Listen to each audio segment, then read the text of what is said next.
നമ്മുടെ കുന്നമംഗലം നാരായണേട്ടന്റെ ഭാഷ പറയുകയാണെങ്കിൽ ഒരു ദരിദ്ര നാരായണൻ ഇന്ന് സമ്പന്ന നാരായണനായിട്ട് മാറി അല്ലേ?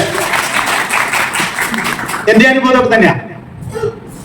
ഒരു 13 വർഷം മുമ്പ് എനിക്കറിയാവുന്ന കാര്യം എന്താ പറയുക, ഒരു വീടിന്റെ പ്ലാൻ കാണിച്ചാൽ അതിന് എത്ര കമ്പി വേണം, സിമെന്റ് വേണം, എത്ര കല്ല് വേണം എന്നൊക്കെ പറയാൻ അറിയാം. ഒരു ഉപ്പും മുളകൊന്നും വിറ്റ് പരിചരിക്കുന്നില്ല. എനിക്കിപ്പോഴും നല്ല ഓർമ്മയാണ്. കോഴിക്കോട് ഒരു പരിപാടിയിൽ വെച്ച് 2015 എന്ന് എനിക്ക് സംശയം. എന്നെ അവിടെ ഒരു പരിപാടിയിൽ പങ്കെടുത്തപ്പോ 2 വാക്ക് സംസാരിക്കാൻ വേണ്ടിയിട്ട് എന്നെ സ്റ്റേജിലേക്ക് വിളിച്ചു. ആരാ വിളിച്ചെന്നറിയോ? ഓർമ്മയുണ്ടോ? വിളിച്ചവർക്ക് ഓർമ്മയുണ്ടോ? ശ്രീ സാറാ വിളിച്ചത്. ആ, വിളിച്ചിട്ട് എന്നോട് 2 വാക്ക് സംസാരിക്കാൻ പറഞ്ഞു. നാക്ക് പൊങ്ങുന്നില്ല. അവസാനം എന്റെ നിസ്സഹായാവസ്ഥ കണ്ടിട്ട് എന്റെ പുറത്തൊന്ന് തട്ടിയിട്ട് പോയിരുന്നോളാൻ പറഞ്ഞു. ആദ്യത്തെ എന്റെ സ്റ്റേജ് പെർഫോമൻസ്. ഞാൻ പറയുന്നത് എന്താണ്, അപ്പൊ പലപ്പോഴും ലീഡേഴ്സ് പറയുന്നത് ഞാൻ കേട്ടിട്ടുണ്ട്, എന്തെങ്കിലും സംസാരിക്കാൻ വരുന്ന സമയത്ത് ഒന്ന് പ്ലാൻ ചെയ്തിട്ട് വരണം, പ്രധാന പോയിന്റ് ഒക്കെ നോട്ട് ചെയ്തിട്ട് വരണം എന്നൊക്കെ പറയാറുണ്ട്. ഞാൻ ചിലപ്പോഴൊക്കെ ശ്രമിച്ചിട്ടുണ്ട്, പക്ഷെ നോട്ട് ചെയ്തൊന്നും ഞാൻ സംസാരിച്ചിട്ടില്ല ഇതുവരെ. അതിനെനിക്ക് കഴിഞ്ഞിട്ടില്ല. പക്ഷെ ഞാൻ മണിക്കൂറുകളോളം സംസാരിക്കാറുണ്ട്. ഇവിടെ ഒന്നും എനിക്ക് കഴിയില്ല കേട്ടോ, അത് വേറെ കാര്യം. എന്തായാലും അങ്ങനെ സംസാരിക്കാൻ ഞാൻ പ്രാപ്തനായി എന്നുള്ളതും ചെറിയ കാര്യമൊന്നുമല്ല. പിന്നെയാണ് വരുമാനത്തിന്റെ കാര്യം. വരുമാനത്തിന്റെ കാര്യം ഏറെക്കുറെ റഫീഖ് സാർ ഇവിടെ സൂചിപ്പിച്ചു. ഒരു പെൻഷൻ പ്രായം ആയതിനു ശേഷം, അല്ലെങ്കിൽ ആ പ്രായം കഴിഞ്ഞതിന് ശേഷം, അതുവരെ കഷ്ടപ്പെട്ട് പണിയെടുത്ത് കഷ്ടപ്പെട്ട് ജീവിച്ചു. അതിനുശേഷം എൻജോയ്മെന്റ് ചെയ്യാൻ ആ രീതിയിൽ വളർന്നു വരാൻ പറ്റുന്ന RCM അല്ലാതെ വേറെ എന്തെങ്കിലും ഒരു സംവിധാനം നാട്ടിലുള്ളതായിട്ട് ആർക്കെങ്കിലും അറിയോ?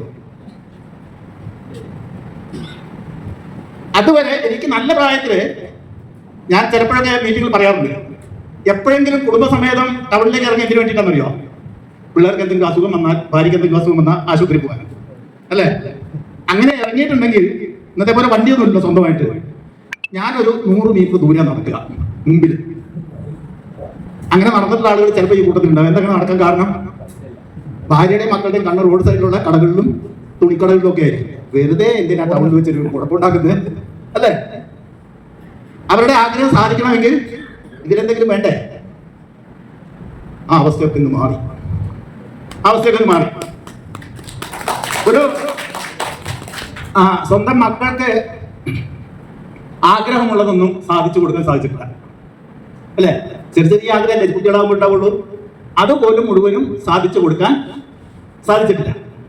പക്ഷെ ഇന്ന് എൻ്റെ മക്കളുടെ മക്കള് എന്തെങ്കിലും ഒന്ന് ആഗ്രഹിച്ചു എന്ന് അറിഞ്ഞാൽ അവിടെ എത്തിച്ചു കൊടുക്കാൻ ഞാൻ പ്രാപ്തനായി.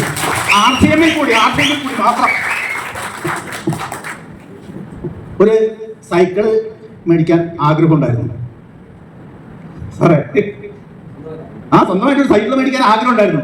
പക്ഷെ ഒരു വഴിയില്ല. ഈ പ്രാരാബ്ദത്തിന്റെ ഇടയ്ക്ക് ഒരു സൈക്കിൾ മേടിക്കാൻ മാർഗമില്ലായിരുന്നു. RCM ൽ വന്നതിന് ശേഷം 4ാമത്തെ കാറായി. 2 വീലറും ഉണ്ട്, കാറും ഉണ്ട്. ഈ കാറും ഇതൊക്കെ മേടിച്ചാൽ പോരല്ലോ, ഇത് ഓടിക്കണ്ടേ അല്ലേ? അതിനുള്ള കപ്പാസിറ്റി ഉണ്ട്. ഞാൻ പറയുന്നത് എന്താണെന്നറിയോ, നമ്മുടെ നാട്ടിൽ RCM സ്വീകരിച്ചിട്ടില്ല, അല്ലെങ്കിൽ RCM ലേക്ക് വന്ന ആളുകൾക്ക് മുഴുവനും ഇതിന്റെ ആ പവർ ഇതുവരെ മനസ്സിലായിട്ടില്ല. അവർക്ക് എന്നെ പോലുള്ള ആളുകളെ കാണാം അല്ലേ? എനിക്കിത് സാധിക്കുമെങ്കിൽ, ചെറുപ്പക്കാരനെന്ന് പറഞ്ഞുകൊണ്ട് എനിക്ക് പറയാൻ പറ്റി. 37 വയസ്സ്. ഞാൻ സാധാരണ ഇടത്തുനിന്ന് ഇങ്ങോട്ടാണ് വായിക്കാറുള്ളത് കേട്ടോ. സാധിക്കണ്ടേ? എന്താ ഞാൻ പ്രത്യേകിച്ച് എന്തെങ്കിലും ചെയ്തിട്ടുണ്ടോ? RCM ൽ ഞാൻ പ്രത്യേകിച്ചിട്ടൊന്നും ചെയ്തിട്ടില്ല. ആത്മാർത്ഥമായിട്ട് RCM ഞാൻ സ്വീകരിച്ചു.